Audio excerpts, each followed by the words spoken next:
একে হ লগ 5 তারপরে কিউব মোল। এই তো এটা তো এটা তো আরো সহজ, আমরা এটা শিখে আসছি না। দেখো তো যেটা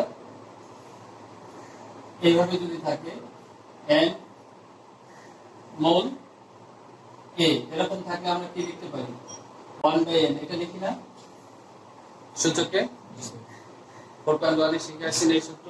তাহলে এখানে n এর জায়গায় কত আছে, এখানে 3, তাহলে কি হবে লগ এই 5 থাকবে আর এই 5 এ পাওয়ার কত হয়ে যাবে 1/3 না। তাহলে 1/3 এখন কোথায় চলে আসবে, কোন সূত্র অনুসারে? এর আগে একটা সূত্র লিখে দিলাম না, log a to the power a, তার পাওয়ার কত, যদি m হয় তাহলে m টা সামনে চলে আসবে আর এটা এরকম হয়ে যাবে। সূত্র যদি মনে থাকবে তাহলে কোথায় নিয়ে আসবে, সামনে নিয়ে আসলে log 5 এখন এই দুটো সেম সূত্র মনে আছে। log a to the power a এর মান কত 1, আপনি 1/3 1 ইকুয়াল টু কত 1/3। পাশাপাশি সূত্রগুলো লিখে রাখো, ব্যাখ্যা সহ অঙ্ক বুঝতে সুবিধা হবে, ঠিক আছে?